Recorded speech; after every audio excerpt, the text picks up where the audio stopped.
Evangelho de João, capítulo 12. 6 dias antes da Páscoa, Jesus chegou a Betânia, onde vivia Lázaro, a quem ressuscitara dos mortos. Ali prepararam um jantar para Jesus. Marta servia enquanto Lázaro estava à mesa com ele. Então Maria pegou um frasco de nardo puro, que era um perfume caro, e derramou-o sobre os pés de Jesus, e os enxugou com os seus cabelos. E a casa encheu-se com a fragrância do perfume. Mas um dos seus discípulos, Judas Iscariotes, que mais tarde iria traí-lo, fez uma objeção. Por que este perfume não foi vendido e o dinheiro dado aos pobres? Seriam 300 denários. Ele não falou isso porque se interessava pelos pobres, mas porque era ladrão. Sendo responsável pela bolsa de dinheiro, costumava tirar o que nela era colocado. Respondeu Jesus: deixe-a em paz, que o guarde para o dia do meu sepultamento. Pois os pobres vocês terão sempre consigo, mas a mim vocês nem sempre terão.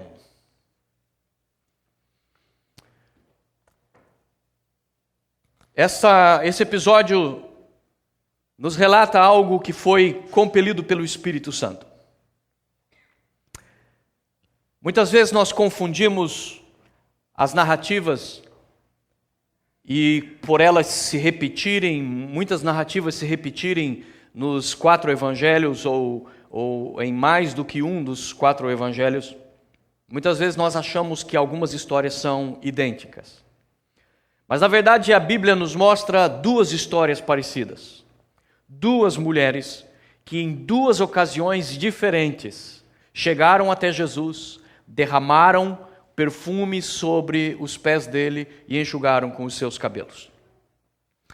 É pouco provável que uma tenha sabido da outra. O fato é que Maria é a segunda. Maria não foi a primeira a fazer algo assim. É até possível, por ser amiga de Jesus, não somente seguidora dele, mas ser parte da família de Lázaro, que eram amigos íntimos de Jesus. É possível que eles tenham ouvido essa história de que uma mulher havia feito isso, de derramado um perfume caríssimo sobre Jesus, enxugado com seus cabelos, e talvez Maria tenha se sentido compelida a reproduzir isso. Ou talvez seja simplesmente algo que o Espírito Santo a levou a fazer. Na verdade, nas palavras de Jesus, nós vamos ver que, independente se foi conhecido anteriormente por Maria, essa história, ou se não, o fato é que Jesus vai dizer que, de qualquer maneira, Maria foi guiada pelo Espírito Santo. Maria, irmã de Lázaro, foi guiada pelo Espírito Santo para tomar esta atitude, para trazer este vaso, este perfume para Jesus. Quer seja Maria sabendo dessa história, quer não, o fato é que exigiu dela que ela tenha sido compelida por uma força muito maior do que ela poderia controlar. E nós vamos ver por que é evidente que teve que haver uma força que a compeliu a fazer isso. Uma força, uma necessidade incontrolável ou incontida de adorar a Jesus, de prestar esta homenagem profunda, reverente, repleta de afeto a Jesus.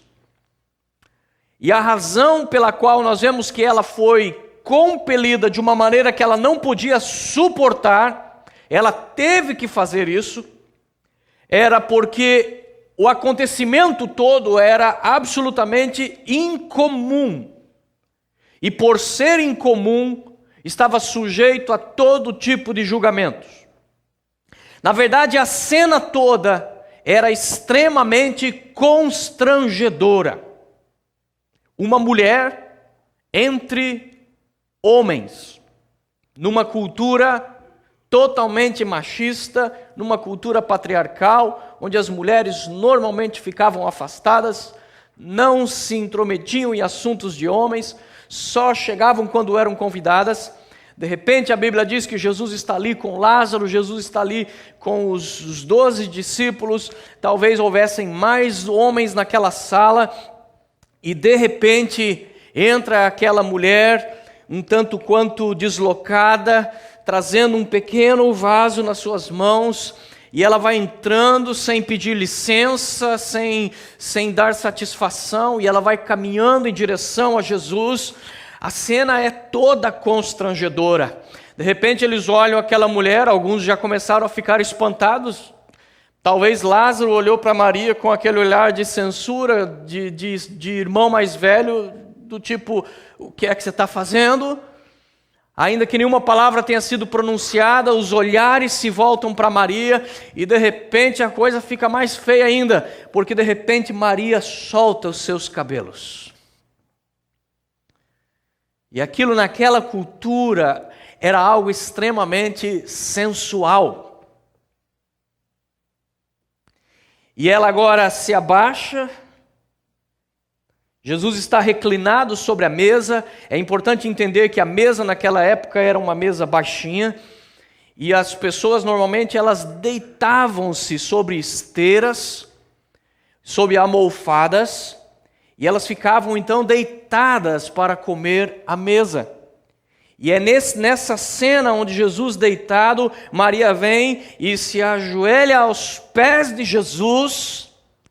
Ela tem que literalmente não apenas se ajoelhar, mas se abaixar completamente e começa a beijar os pés de Jesus. E à medida que ela vai beijando, lágrimas vão saindo dos seus olhos e ela vai molhando os pés de Jesus. Ela então começa a derramar um perfume caríssimo aos pés de Jesus. E então, com os seus próprios cabelos, ela começa a enxugar os pés de Jesus. Somente uma pessoa que fosse extremamente compelida faria algo assim. Fosse pelo Espírito Santo ou fosse por um sentimento próprio de devoção, de agradecimento, de respeito. O fato é que Maria teve que passar por toda a possibilidade de julgamentos para chegar até Jesus e oferecer um tipo de adoração que Jesus garantiu que onde quer que esse evangelho fosse pregado, ninguém mais ia se esquecer dessa mulher. Perfume sempre foi símbolo de adoração na Bíblia. Deus ordenou que Moisés preparasse o incenso como forma de adoração ao Senhor. O incenso nada mais é do que algumas especiarias perfumadas que são incendiadas e elas produzem então uma fumaça cheirosa que toma conta do ambiente. E aquele altar de incenso que Deus ordenou representava exatamente a adoração. A Bíblia nos mostra quando Noé desce da arca, depois que o dilúvio termina, depois que as águas baixam, que a arca desce sobre o monte Ararat, ele então desce, ele e sua família são os únicos sobreviventes em todo o planeta. E a Bíblia diz então que ele toma um daqueles animais que sobreviveram dentro da arca e ele sacrifica ao Senhor, ele faz um holocausto, ele queima aquele animal para o Senhor como era o costume. E a Bíblia diz claramente no livro de Gênesis, e Deus cheirou a oferta de Noé. Deus cheirou a oferta de Noé. O perfume que foi usado por Maria era um perfume caríssimo. E ele representa perfeitamente a adoração. Porque a adoração, irmãos, é algo caríssimo. A adoração individual, ela é pessoal. Essa adoração, ela é talhada pela experiência que cada um de nós passamos e que uma não é igual à outra. A nossa adoração, ela é baseada nos nossos trancos e barrancos, nas nossas lágrimas e desesperos, nos nossos erros e acertos de cada um. As razões pelas quais eu sou levado a adorar Jesus são minhas. Quase sempre são só minhas. Ninguém mais entenderia. Ninguém mais consegue entender a profundidade, a dimensão da minha gratidão a Jesus. Só eu sei o que Ele realmente fez na minha vida. Pessoas que convivem comigo bem de perto, como minha esposa, por exemplo, ou como minha mãe, talvez são os que mais me conhecem próximos daquilo que eu verdadeiramente sou. Mas ainda assim, existem coisas no recanto da minha alma, nos cantos obscuros da minha existência, que ninguém sabe. Existem coisas nas nossas vidas tão vergonhosas que nós nunca ousamos falar para ninguém. Existem coisas tão pessoais, erros e falhas tão pessoais, que nós nunca conseguimos revelar, nunca ninguém ficou sabendo. Até quando a gente vai orar, a gente tem o cuidado de orar baixinho para que ninguém escute. Mas Deus sabe de absolutamente tudo isso. E exatamente por esse conhecimento que nós temos, do conhecimento que Deus tem sobre nós, é que torna a nossa adoração única. E por ser única, é extremamente preciosa, como aquele perfume de Maria. Esse perfume era um perfume tão caro que normalmente era algo que as pessoas passavam de um para o outro como herança. Não era algo que um pobre normalmente tinha. Para uma família pobre como a de Lázaro, ter um perfume daquele significa que aquilo era como um investimento. Uma família pobre daquela não compraria um perfume tão caro daquele simplesmente para se perfumar. Eram formas de você ter coisas preciosas dentro da sua casa.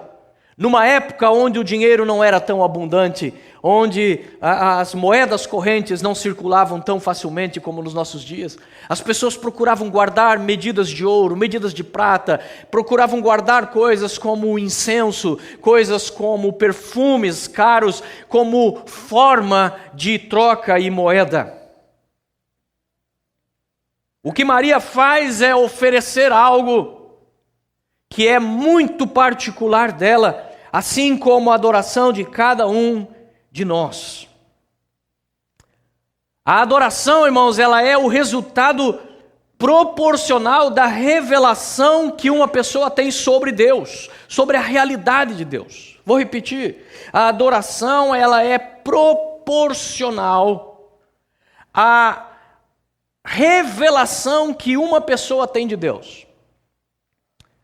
Se você tem pouca revelação de Deus, a tua adoração será pequena.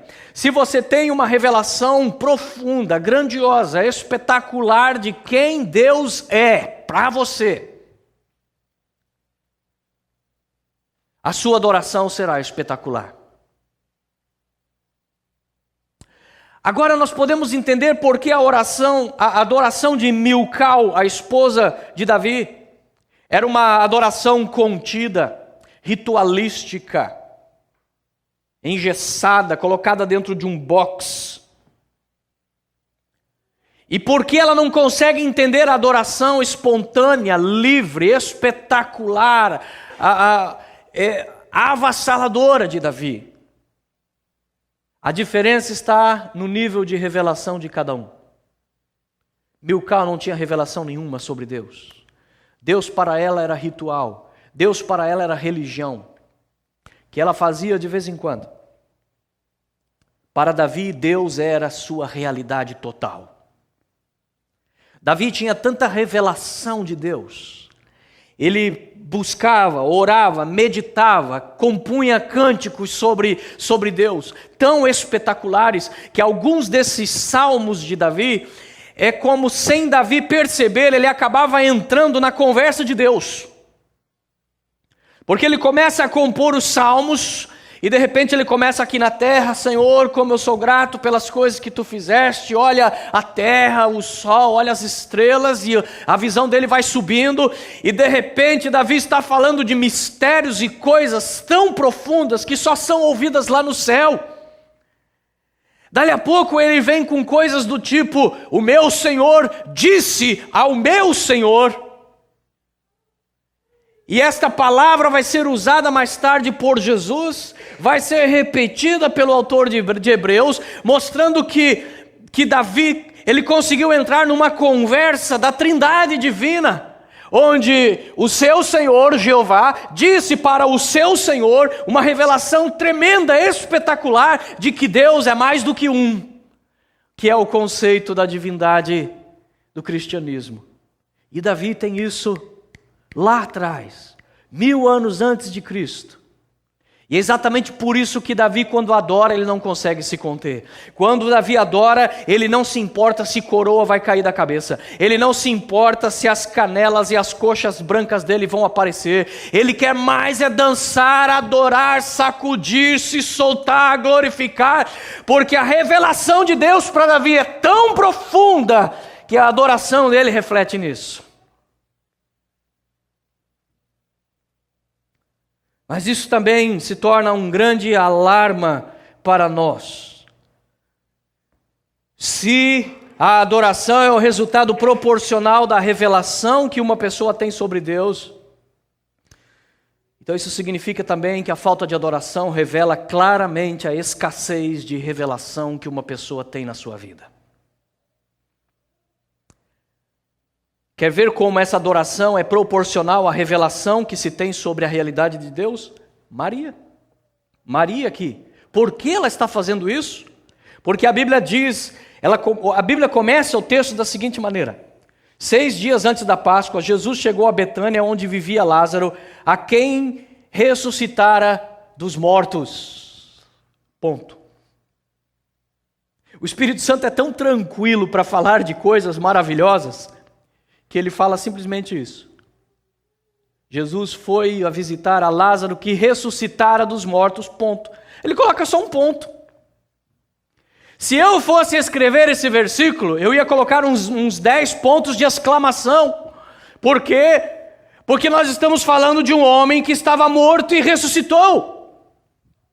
Ele está falando de Lázaro, que já esteve morto, já esteve com o seu corpo apodrecendo há 4 dias numa sepultura, e que agora está vivo de novo. Mas o Espírito Santo não faz esse alarde. O Espírito Santo comunica a verdade de Deus de uma maneira simples, sensível, para que aqueles que têm um coração sedento por Deus, pela revelação de Deus, eles irão pegar. Deus não faz nenhum sensacionalismo para começar essa história. Mas a Bíblia mostra que Maria entende inteiramente o quadro daquilo que está acontecendo na sua casa. O quê? Olha o que está acontecendo na sala de estar da minha casa. Meu irmão que já estava sendo comido pelos bichos. Meu irmão que já estava com o corpo todo inchado pela podridão da morte. Meu irmão que estava já lá na sepultura fria, já está há dias de novo vivendo conosco. A voz dele pode ser ouvida de novo nessa casa. E agora, olha o que acontece hoje, nesse dia. Aquele que foi o responsável por este milagre está na nossa casa. É por isso que Maria não pode se conter. A revelação do que aconteceu é tão grande na vida dela, que ela não consegue mais ver Jesus como aquele bom homem, bom mestre, bom profeta. Ela agora vê Jesus como o homem que conseguiu ressuscitar o seu irmão da morte após 4 dias. E por isso ela tem que adorar. Ela não se importa mais com convenções, ela não se importa mais com críticas, ela não se importa mais com beiços, com caras, ela não se preocupa mais com isso. Quando ela entra naquela sala, ela só vê Jesus. Quando ela entra naquela sala, ela só vê o Rei dos Reis. Ela só vê o Deus, Criador dos céus e da terra, ressuscitador do seu irmão. Ela não consegue ficar em pé diante dele. Ela tem que se jogar aos pés de Jesus. Ela não consegue ficar insensível no culto a esse Deus, porque é Jesus, o que ressuscitou Lázaro dos mortos, que está ali. Por isso lágrimas fluem com a abundância do seu rosto. Ela não consegue pensar em valor financeiro, monetário. Ela tem que despejar e entregar tudo que ela tem para Jesus naquele momento. Porque a revelação de Maria é gigantesca. É a mesma Maria que antes ficava sorvendo as palavras de Jesus. Toda vez que Jesus ia visitar, volta e meia tinha problemas com os irmãos, tinha problema com Marta, tinha problema com Lázaro, porque enquanto Jesus estava na sala e Marta estava lá preparando o rango, preparando o jantar, Maria ficava ali sentadinha no cantinho, ouvindo, absorvendo cada palavra, cada ensinamento de Jesus. E num desses momentos Marta pede para Jesus censurar Maria, e Jesus fica do lado de Maria. Ele diz: Marta, que bom que você faz tudo isso, mas existem coisas mais importantes na vida, e Maria escolheu as coisas mais certas. O problema é que essa Maria, que tinha uma maior veneração por Jesus do que Marta, é justamente a que vai experimentar a maior frustração. Porque os que vão experimentar as maiores frustrações com Deus não são aqueles que se aproximaram de Deus como daquilo na porta, são aqueles que se jogaram no colo de Deus, são aqueles que pularam no colo de Jesus e o abraçaram e disseram: Senhor, me socorre, me ajuda, Tu és a minha esperança, eu me entrego completamente em Ti. É desses que virão as maiores frustrações com Deus. E por isso Maria, quando ela vê Jesus chegando com 4 dias de atraso, naquilo que deveria ser uma oração pelos enfermos, agora já é só uma consolação pelo defunto morto há 4 dias. Marta vai até Jesus, Maria fica sentadinha. Maria não tem coragem de ir até Jesus, porque ela está ferida, ela está machucada, ela está decepcionada com Jesus. Eu esperava mais de Ti, Senhor. Eu depositei tanto a minha fé em Ti que eu não esperava que essas coisas fossem acontecer comigo. Mas agora é a Maria que vê Jesus ressuscitar Lázaro. Ela vê Jesus chorando, e que bom, pelo menos ele está sofrendo, né? Pelo menos não desprezou a amizade que tinha pelo seu amigo. De repente vê Jesus mandar remover a pedra, o pessoal já começa a se alarmar. Não, Jesus, não é uma boa ideia, not good idea, não é uma boa ideia. Já faz 4 dias que está morto, está cheirando, está fedendo. Jesus, não mexa, não entre, não toque. E Jesus fala: não, abre, tira a pedra. E de repente, como um louco, na frente de todo mundo, ele começa a falar com um morto: Lázaro, sai para fora! E os discípulos começam a se olhar e falam: agora lascou tudo, agora nosso Senhor ficou maluco, agora acabou toda a nossa esperança. E ele continua: Lázaro, sai para fora!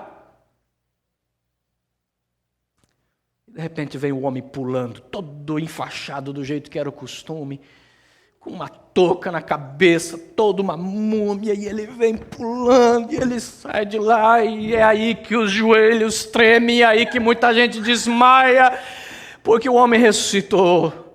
A autoridade do homem é tamanha que não só ele mandava o vento parar e o vento acalmava, agora ele chama morto, e o morto ressuscita. Como é que uma mulher que viu isso vai conter a sua adoração a Deus? A adoração é proporcional a uma revelação que você tem de Deus. Crente que não abre os seus lábios para adorar a Deus é crente que não tem revelação nenhuma de Deus. Deus para ele é um objeto sagrado, isolado, a que ele não toca, não se comunica, não tem relacionamento nenhum. é tudo formalismo. Porque é impossível alguém que teve contato com esse Cristo ressurreto, que consiga segurar suas lágrimas, consiga reter os seus louvores, consiga impedir a sua adoração total e espontânea para Deus.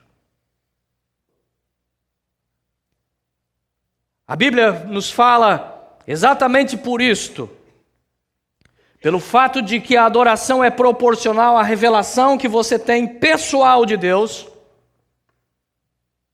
Não é só porque você ouviu o pastor falar, não é só porque você leu num livro, não. É o teu relacionamento com Deus, é aquilo que você descobriu sobre Deus na tua vida. O Deus que te salvou da tua miséria, o Deus que te tirou da prostituição, o Deus que te tirou, que impediu o teu suicídio, o Deus que tirou você da depressão, o Deus que tirou você dos sentimentos de inferioridade.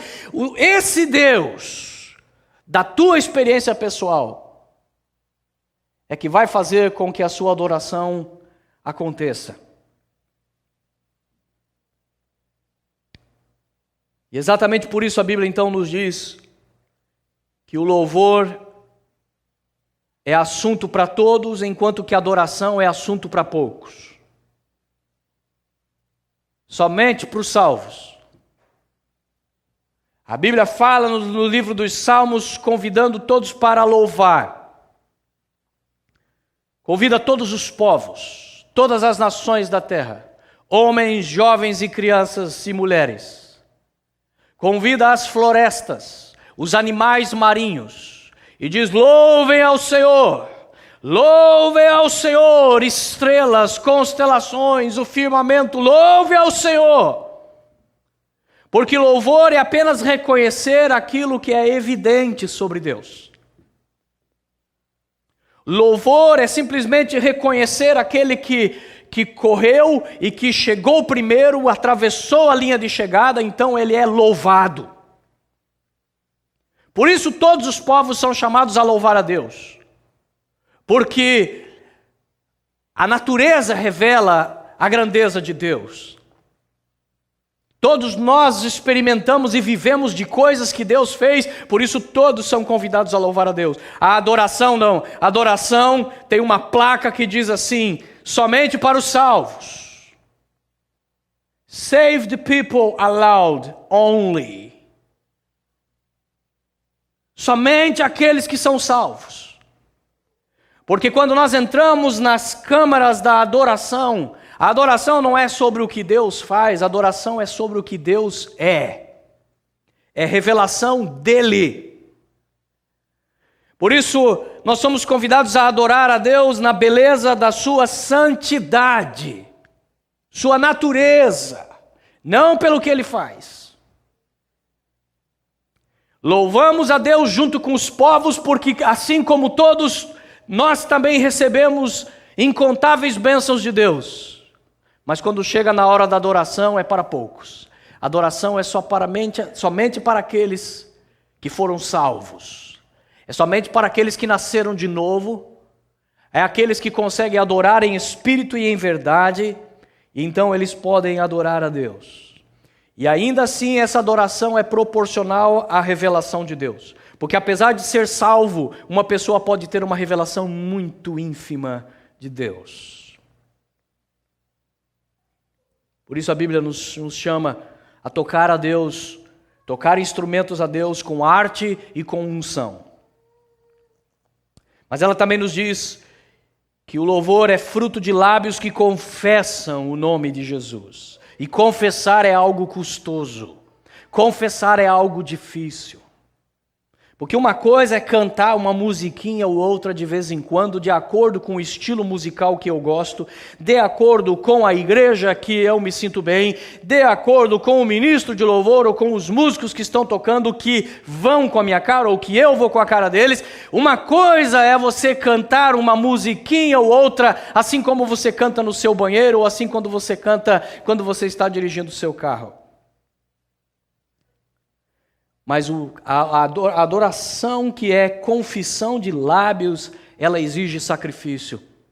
porque ela significa confessar que Jesus é Salvador quando você se sente perdido. Significa confessar que Jesus é provedor quando está faltando na sua casa. É confessar que Jesus é amor quando você se sente abandonado por Ele. Por isso, irmãos, o verdadeiro louvor, a verdadeira adoração, ela é custosa.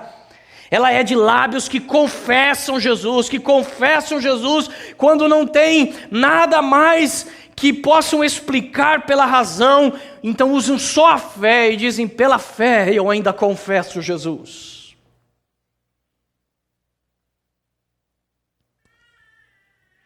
A casa foi tomada pela fragrância do perfume. Quando aquele perfume foi derramado sobre Jesus, o ambiente inteiro ficou perfumado. Quando uma verdadeira pessoa adora a Deus em espírito e em verdade, ela manifesta essa adoração com toda a força da sua alma, aquilo impregna o ambiente, contagia, contamina o local. Aquele perfume tomou conta de todo o ambiente. Quem passava na rua conseguia cheirar o cheiro que saía daquele perfume daquela casa. Mas é exatamente aí que aparece alguém que quer comercializar o ato da adoração. No versículo 5, Judas aparece. E ele diz, fazendo uma objeção: por que este perfume não foi vendido e o dinheiro dado aos pobres? É impressionante como pessoas estão tentando tomar algo tão precioso e único como é a adoração e fazer comércio destas coisas. Pedro já profetizou sobre isso na sua epístola, em uma das suas epístolas, e ele disse que nós devíamos ficar atentos, porque pessoas haveriam de fazer comércio da nossa fé. Parece que ele estava antevendo o século 21, a igreja evangélica do século 21. Parece que ele estava vendo o tanto de sabonetes ungidos, shampoo ungido, óleo ungido e coisas desse tipo sendo vendidas, sendo comercializados por este mundo afora. A semelhança de Judas, que contamina aquele ato de adoração genuíno, precioso, com números e cifras, repreendendo aquela mulher: por que fazer esse desperdício? Por que jogar dinheiro fora? Por que não dar para os pobres? Da mesma maneira, hoje nós temos cantores evangélicos que cobram cifras astronômicas para adorar a Deus. E muitos pastores não estão atrás também. Aqui Judas é rápido no cálculo. 300 denários. 300 denários era o mínimo que a gente podia conseguir se a gente vendesse esse perfume, o que é muito dinheiro, porque um denário era o pagamento de um dia de trabalho. Um dia de trabalho. Ou seja, aquilo que aquela mulher despejou nos pés de Jesus era o equivalente a praticamente um ano de trabalho. E Judas é rápido em calcular esse tipo de coisa. E quantos estão recebendo para adorar a Deus exatamente isso? O dinheiro que um trabalhador tem que lutar um ano inteiro para ganhar, o camarada ganha em 2, 3 horas. Numa das nossas festas de primícias, pedi para uma irmã contactar um certo cantor que estava vivendo aqui no sul da Flórida e pedi para ela ver com ele qual seria a possibilidade de ele vir participar e fazer aqui uma apresentação de alguns dos seus cânticos que eu particularmente admirava. E a resposta veio: ele cobra 50 CDs, canta 3 músicas e cobra $500.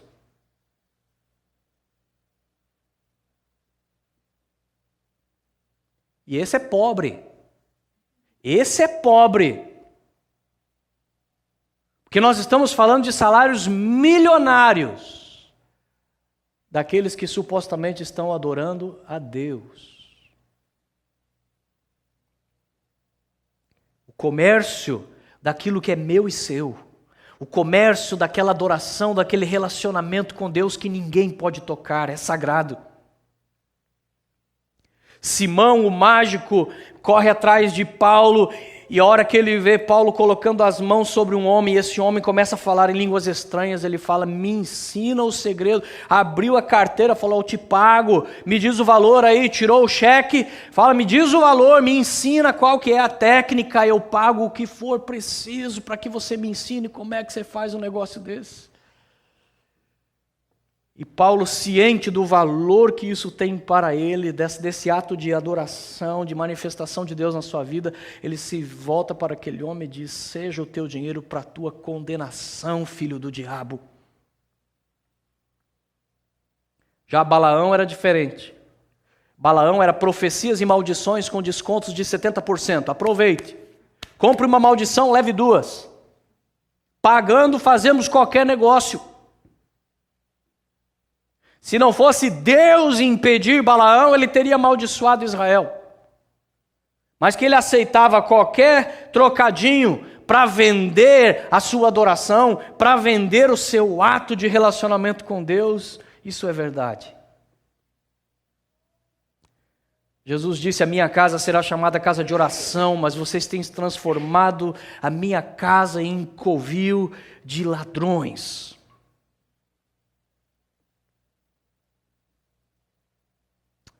Jesus disse que nós ou adoramos a Deus ou adoramos Mamon. O que mais existe hoje são pregadores se aproveitando da ganância do povo cristão, que corre atrás de campanhas de prosperidade, porque vão ouvir exatamente o que querem ouvir. Entregue o seu dízimo, entregue sua oferta de sacrifício, e Deus vai te dar 100 vezes mais. E é Balaão vendendo bugiganga como se fosse coisa espiritual. E o povo dizendo glória a Deus e recebendo estas coisas como se fossem evangelho. Enquanto que Jesus diz: ou você serve a Deus ou você serve Mamon, o Deus da riqueza. Não tem como você fazer as duas coisas ao mesmo tempo. Porque se você servir a Deus, você vai desagradar Mamon, ou se você servir Mamon, você vai desagradar a Deus. Não tem como você conciliar ambas as coisas. O texto bíblico simplesmente mostra que alguém teve uma objeção, Judas teve uma objeção, alguém sempre tem uma objeção quando a verdadeira adoração se manifesta. Alguém sempre tem uma objeção. Porque sempre existem critiqueiros, como nós pregamos domingo passado. É a diferença entre crítica e criticismo ou critiquismo. E Jesus não foge à regra. É Jesus sendo adorado, são os discípulos que estão ali, é o core, é o centro da origem do cristianismo, e mesmo assim tem alguém que levanta a mão: não concordo. Não concordo com isso aqui. Vamos parar. Vamos levar para o voto, vamos ver aqui quantos concordam, quem não concorda, quem aceita, quem não aceita. E imediatamente faz uma objeção. O Espírito Santo usa João para escrever e ser aberto, franco, de uma maneira estarrecedora nesse capítulo, onde ele diz: mas Judas não disse isso porque tinha preocupação com os pobres, mas sim porque era ladrão. E por ser o tesoureiro, ele pegava da bolsa sempre que precisava. Sempre que estava faltando para as coisas dele, a bolsa dos discípulos de Jesus estava ali. O dinheiro de Jesus estava sempre ali na mão. Ele era rápido. Como era o administrador, ele se julgava no direito de fazer o que bem entendesse com o dinheiro de Deus. E é aqui que João nos traz uma evidência assustadora, uma observação assustadora. João revela que, na verdade, o traidor já dá indícios da traição, antes que ela, de fato, se manifeste. Na verdade, ele já estava traindo. Roubar dinheiro de Jesus, roubar dinheiro dos discípulos já era traição.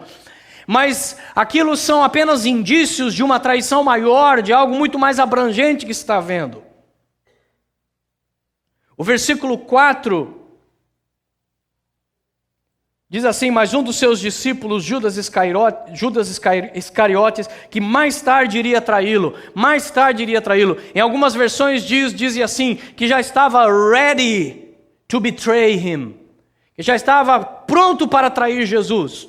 Porque isso aqui acontece no 6º dia antes da Páscoa. Ou seja, Judas já estava tramando trair Jesus. Quando acontece esse episódio, Judas provavelmente já tinha até conversado com os sacerdotes, ou estava já tudo aqui na moringa, calculando já tudinho. 30 moedas de prata, nego a Jesus, Jesus me perdoa, me lava, vou para o céu, sou salvo e ainda salvo 30 moedas de prata. Estava tudo calculado.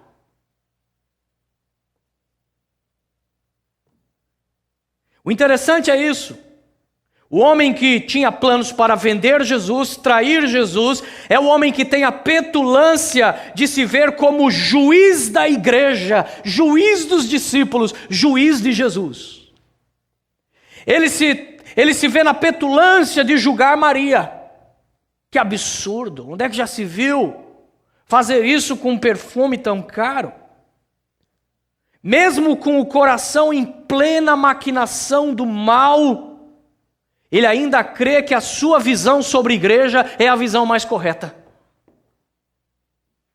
Mesmo maquinando, tramando, agindo, de braços dados com o diabo, porque lembra que no finalzinho, Jesus olha para Judas e fala assim: ó, aquilo que você tem que fazer, faz depressa.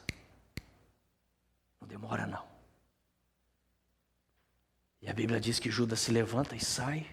Os discípulos não entenderam nada. E a Bíblia diz assim: naquele momento o diabo entrou em Judas. Por que entrou? Porque já fazia dias que estava de mão dadas.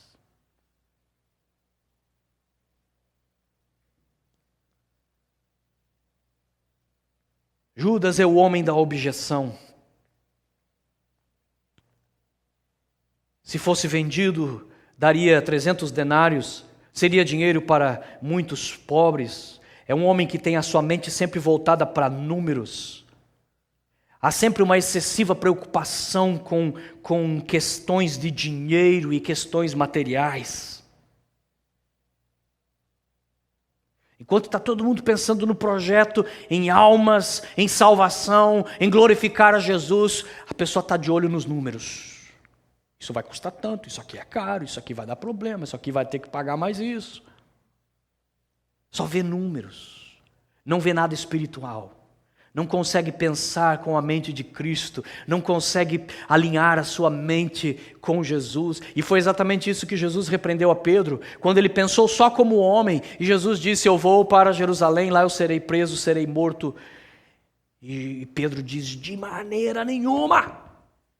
Se o Senhor corre esse risco, a gente vai mais desviar a Jerusalém, vamos pular essa Páscoa, ninguém precisa, a gente celebra lá em casa mesmo, ninguém precisa ficar sabendo, faltar um culto não faz mal para ninguém, faltar uma Páscoa não vai arrancar a auréola de ninguém, você não precisa ir para Jerusalém, você não vai de jeito nenhum.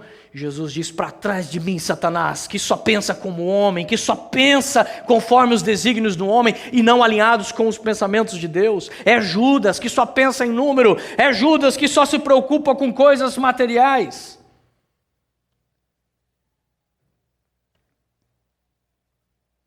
Na área de aconselhamento eu tenho aprendido de longa data que uma pessoa sempre projeta o seu pecado como visão de si mesma e visão do mundo. Ou seja, se essa pessoa é uma pessoa que trai, ela é a pessoa mais desconfiada que existe. O marido que trai a esposa é o cara que mais desconfia que a esposa está traindo ele. Porque ele projeta sobre os outros o pecado dele. Aquele que na verdade é o que está interessado em valores financeiros, é o que mais projeta estas coisas sobre os outros. Achando que aquele lá está querendo roubar, achando que aquele lá está ganhando demais, achando que essa igreja está errando nisso ou naquilo, no uso do dinheiro e assim por diante.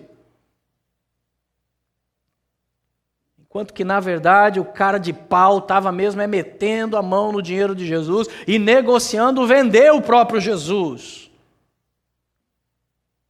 Por que não vender e dar para os pobres? O que é que ele estava dizendo, em outras palavras? Jesus não merece isso. Isso é um desperdício. Desperdiçar 300 denários com Jesus, que absurdo, Jesus não merece isso. Desprezo ao seu líder, desprezo à pessoa que está lhe ensinando sobre as coisas de Deus.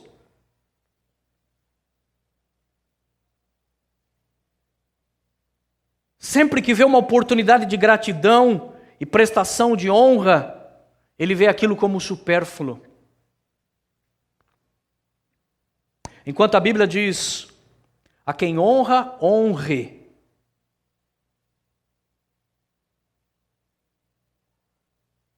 Essa semana eu tive esse final de semana, grata satisfação de ter um presente de Deus.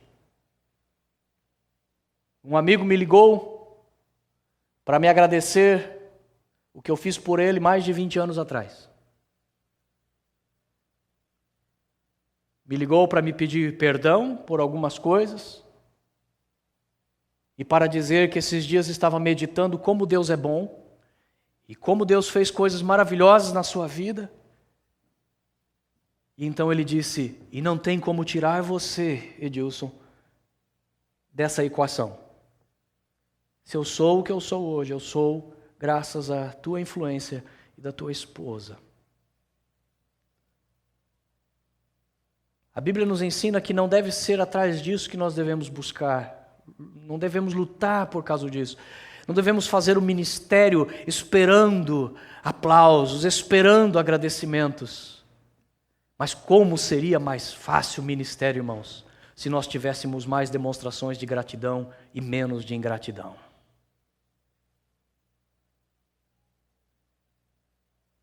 Jesus repreende Judas.